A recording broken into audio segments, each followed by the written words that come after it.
तो क्या पढ़ेंगे हम? अभिक्रिया की अणु संख्यता एवं अभिक्रिया की कोटि में अंतर। ठीक है, ये ऐसे क्वेश्चन है एग्जाम में लगातार पूछे जाते हैं। इससे इनका अंतर हो गया, और केवल अभिक्रिया की अणु संख्यता को उदाहरण देकर समझाइए, या अभिक्रिया की कोटि को उदाहरण देकर समझाइए, और दोनों में अंतर। ये 3 क्वेश्चन बन गए। ठीक है, तो ये तीनों क्वेश्चन ही इंपॉर्टेंट है ना, कोई ना कोई साल में पूछे जाते ही। तो पहला हमारा पॉइंट आता है अंतर में इनकी परिभाषा को लिखिए। तो अणु संख्यता क्या है? अभिक्रिया में भाग लेने वाले अणु की संख्या को क्या कहते हैं? अणु संख्यता कहते हैं। सीधी बात है। अभिक्रिया में भाग लेने वाले अणुओं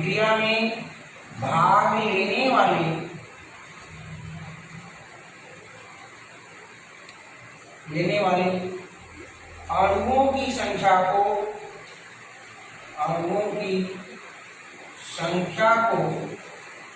क्या कहते हैं? हम अणु संख्यता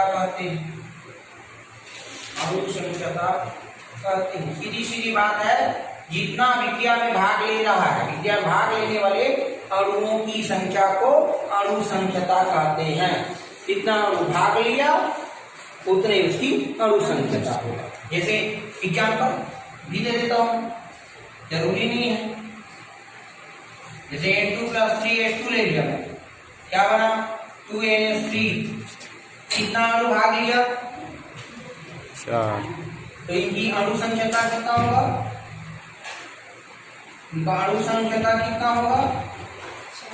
4। अणु संख्यता 4 हो गई। किसकी उपस्थिति में होता है ये? प्लेटिनम की उपस्थिति। नहीं, प्लेटिनम की उपस्थिति नहीं होता है। अमोनिया निर्माण की हैबत विधि यानी आयरन या उत्प्रेरक वर्धक मॉलिब्डेनम की उपस्थिति में होते हैं। ठीक है, तो अणु संख्यता इसका कितना हो गया जी? 4 हो गया इसका अणु संख्यता।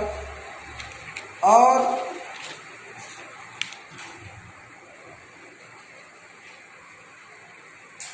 हाँ, ये ठीक है। एक मिनट ना, इसका विघटन हम पढ़ेंगे, ना कि बनाने वाला। एक मिनट, क्योंकि प्लेटिनम की उपस्थिति में होता है। उदाहरण है 2NH3 से बनेगा N2 + 3H2। ये प्लेटिनम की उपस्थिति में विघटन होता है, और ये अभिक्रिया, इसकी अणु संख्यता कितना होगा? तो इनकी अणु संख्यता होगा 2, क्योंकि अमोनिया के 2 अणु भाग लिया है, इसलिए इनकी अणु संख्यता 2 हो गया। अब आइए हम अभिक्रिया की कोटि में देखते हैं। तो अभिक्रिया कोटि क्या है? तो अभिक्रिया में भाग, इसी अभिक्रिया की कोटि अभिक्रिया में भाग लेने वाले उन अणुओं की संख्या है जिनके सांद्रण में परिवर्तन होता है। तो क्या है? अभिक्रिया में भाग लेने वाले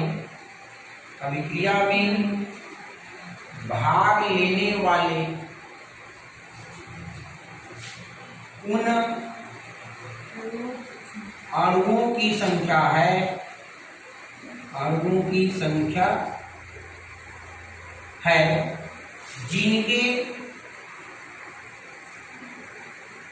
सांद्रण में परिवर्तन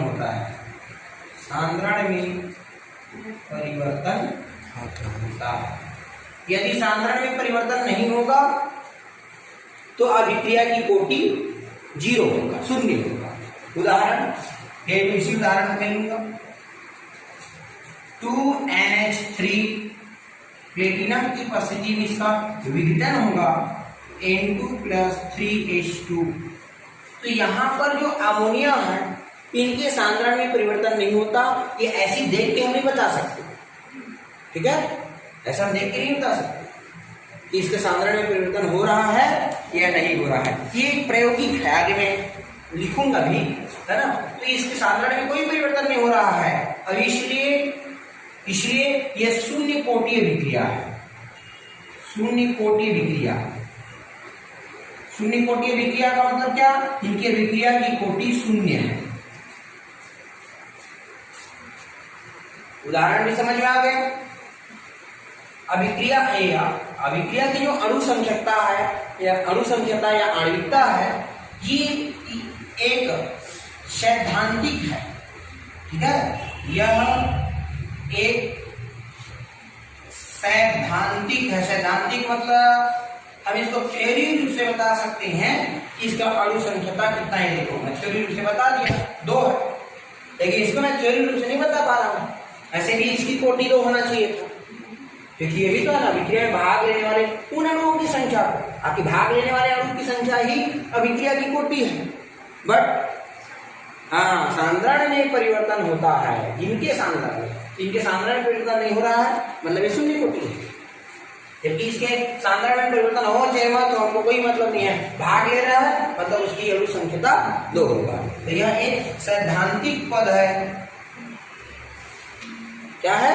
एक सैद्धांतिक पद।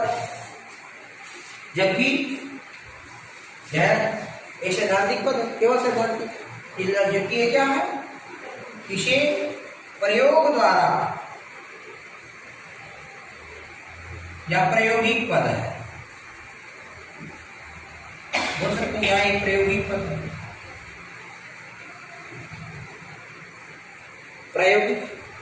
प्रयोग द्वारा प्राप्त कर सकते, ठीक है। यह एक प्रायोगिक पद है, प्रयोग द्वारा प्राप्त कर सकते हैं, ठीक। दूसरा बात, कि जो अभिक्रिया की जो अणुसंख्यकता है, इसका मान हमेशा पूर्णांक होता है। इसका मान हमेशा पूर्णांक होता है, हमेशा पूर्णांक होगा इसका मान। पूर्णांक का मतलब क्या है? 1 2 3 4 इस प्रकार से, ठीक है। इसका मान हमेशा पूर्णांक होता है। और इसका मान क्या होगा? इसका मान पूर्णांक तो होगा, इसका मान पूर्णांक तो होगा, 1 2 3 भी होगा, पर साथ ही साथ प्रभाज यानी बटा में भी आएगा, भिन्न के रूप में भी आएगा, है ना। तो प्रभाज भी हो सकता है, भी हो सकता है मतलब पूर्णांक भी इसमें आएगा। इसका मान हमेशा पूर्णांक होता है, इसका मान पूर्णांक भी होगा और प्रभाज भी हो सकता है। इसका मान पूर्णांक तो होगा, पर पूर्णांक में 0 भी आता है, तो इसका मान शून्य नहीं हो सकता, शून्य नहीं हो सकता। पूर्णांक तो है, पर पूर्णांक में 0 भी आता है, तो पूर्णांक नहीं हो सकता, शून्य नहीं हो सकता। कहने का मतलब इसमें मान जाए, मैं बोलता हूं कि 0 NH3 भाग लिया है, तो 0 हो जाएगा। अब कोई भाग ही नहीं लिया, फिर 0 नहीं बोल दिया, है ना। तो इसमें कुछ न कुछ आपका 1 2 3 4 आएगा ही मान, तो इसका मान 0 नहीं हो सकता अणुसंख्यकता मान। पर इसका मान इसका मान 0 हो सकता है, हो सकता है। इसीलिए तो हम शून्य कोटि की अभिक्रिया लिखी है। इसका मान 0 है, तभी तो शून्य कोटि की अभिक्रिया आ गया। तो इसका मान 0 हो सकता है, पर इसका मान कभी भी 0 नहीं हो सकता। पूर्णांक होगा, पूर्णांक में 0 आता है, पर वो 0 नहीं आएगा।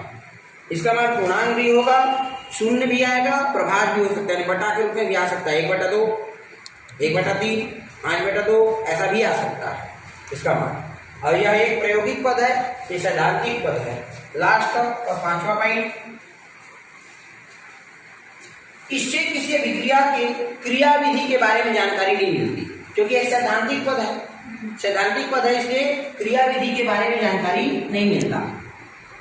क्रियाविधि के बारे में जानकारी नहीं मिलती, जबकि इससे क्या होता है? क्रियाविधि के बारे में जानकारी मिलती है। क्रियाविधि के बारे में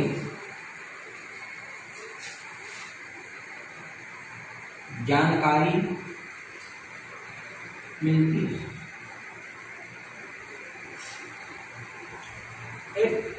क्रियाविधि के बारे में जानकारी नहीं मिलती, क्योंकि इसमें क्या होता है, क्रियाविधि के बारे में जानकारी मिलती है, क्योंकि ये प्रायोगिक है, इसलिए क्रियाविधि कैसे इसका क्रियाविधि चल रहा है उसके बारे में हमको जानकारी मिल जाएगी। पर ये सैद्धांतिक 3 दौड़ भाग लिया, मतलब अनुसंहिता दो, अब इससे क्या विधि जानकारी मिलेगा, नहीं मिलेगा।